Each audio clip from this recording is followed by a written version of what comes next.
नमस्ते। कभी सोचा है कि बड़ी बड़ी कंपनियां अपने हजारों लेन देन का हिसाब किताब कैसे रखती हैं? आज हम अकाउंटिंग के दो सबसे जरूरी टूल्स यानी लेजर और ट्रायल बैलेंस को बिल्कुल आसान भाषा में समझने वाले हैं। अच्छा, आगे बढ़ने से पहले एक छोटी सी बात।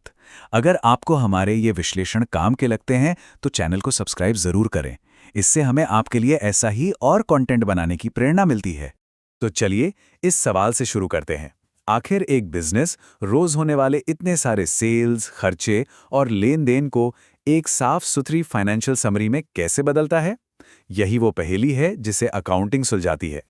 आज के सफर में हम सबसे पहले जर्नल की कमियों को जानेंगे, फिर देखेंगे कि लेजर कैसे चीजों को सुलझाता है, उसमें एंट्री कैसे होती है, और फिर ट्रायल बैलेंस से सब कुछ चेक कैसे किया जाता है, और अंत में पूरी कहानी को एक साथ जोड़कर देखेंगे। तो अकाउंटिंग की कहानी शुरू होती है जर्नल से। इसे एक बिजनेस की रोज की डायरी समझिए। लेकिन जैसा कि हम देखेंगे, ये डायरी हमें पूरी कहानी नहीं बताती। तो होता क्या है कि हर एक लेन देन को सबसे पहले जर्नल में तारीख के हिसाब से लिख लिया जाता है। पैसा आया, सामान खरीदा, किसी से उधार लिया, कुछ बेचा, सब कुछ एक के बाद एक लाइन से। और यहीं पर जर्नल की सबसे बड़ी प्रॉब्लम सामने आती है। जरा सोचिए, इस लिस्ट को देखकर कोई फटाफट बता सकता है कि महीने में टोटल कितना सामान खरीदा गया या सुधीर को कितने पैसे देने हैं? नहीं, ये सिर्फ एक लंबी लिस्ट है, कोई रिपोर्ट नहीं। तो इस बिखरी हुई जानकारी का हल क्या है? जवाब है लेजर। लेजर ही वो टूल है जो इस डायरी को एक व्यवस्थित किताब में बदल देता है। तो लेजर है क्या? आसान भाषा में ये अलग अलग खातों की एक किताब है। मतलब कैश का अपना एक पन्ना, सेल्स का अपना एक पन्ना, और हाँ, सुधीर जैसे सप्लायर का भी अपना एक अलग पन्ना। इसको यूं समझिए, जर्नल एक डायरी है जो बताती है कि आज क्या हुआ। वहीं लेजर एक इंडेक्स की तरह है जो एक ही जगह बता देता है कि सिर्फ कैश के साथ अब तक क्या क्या हुआ। फर्क साफ है ना? ठीक है, तो अब सवाल ये है कि जानकारी जर्नल की लिस्ट से निकलकर लेजर के सही पन्ने तक पहुंचती कैसे है? इसी प्रोसेस को कहते हैं पोस्टिंग। चलिए एक एंट्री का उदाहरण लेते हैं। सुधीर से 30,000 का सामान खरीदा। इसमें दो खाते शामिल हैं, एक है परचेज और दूसरा है सुधीर। अब पोस्टिंग बहुत ही सीधी है। सबसे पहले हम परचेज वाले खाते में जाएंगे और डेबिट साइड में 30,000 लिख देंगे। फिर हम सुधीर के खाते में जाएंगे और क्रेडिट साइड में 30,000 लिख देंगे। बस जर्नल की एंट्री अपने अपने सही खातों में पहुंच गई।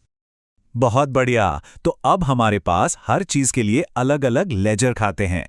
लेकिन इतने सारे खातों के साथ हम ये कैसे पक्का करें कि कोई गलती नहीं हुई है?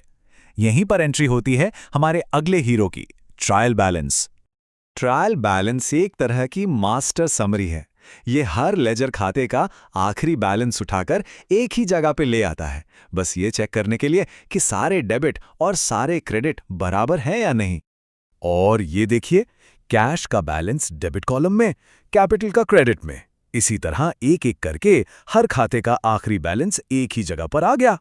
और ये रहा वो मैजिक मोमेंट। दोनों कॉलम्स का टोटल देखिए, 1,75,000 बिल्कुल बराबर। इसका मतलब है कि हिसाब किताब में कोई गणित की गलती नहीं है। अच्छा, अब जब हम ये जान गए हैं कि ट्रायल बैलेंस क्या है, तो चलिए इसे बनाने के दो तरीके भी देख लेते हैं। एक तरीका तो वही है जो हमने अभी देखा।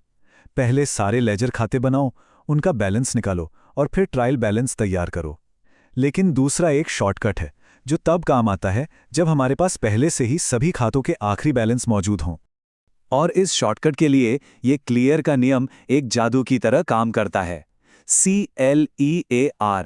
इससे हमें तुरंत पता चल जाता है कि कौन से खाते का बैलेंस डेबिट कॉलम में जाएगा और कौन से खाते का क्रेडिट में। ये बहुत काम की चीज है। तो चलिए, अब तक हमने जो कुछ भी सीखा है उसे फटाफट एक बार फिर से दोहराते हैं। तो पूरी कहानी क्या है? हम रोज की लेन देन वाली लिस्ट यानी जर्नल से शुरू करते हैं। फिर उस जानकारी को लेजर यानी एक व्यवस्थित किताब में डालते हैं और आखिर में ट्रायल बैलेंस से एक संतुलित समरी बनाते हैं। और आखिर में ये ट्रायल बैलेंस इतना जरूरी क्यों है? क्योंकि यही वो बुनियाद है जिस पर कंपनी की सबसे जरूरी फाइनेंशियल रिपोर्ट्स जैसे प्रॉफिट एंड लॉस स्टेटमेंट और बैलेंस शीट तैयार की जाती हैं।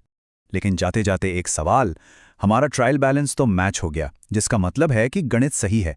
पर सोचिए, क्या हो अगर हमने कोई खर्च गलती से किसी दूसरे खर्चे के खाते में डाल दिया हो? नंबर तो तब भी मैच कर जाएंगे, लेकिन वो जो कहानी बताएंगे वो गलत होगी। ये दिखाता है कि अकाउंटिंग सिर्फ नंबरों का मेल नहीं, बल्कि सही कहानी बताने का नाम है।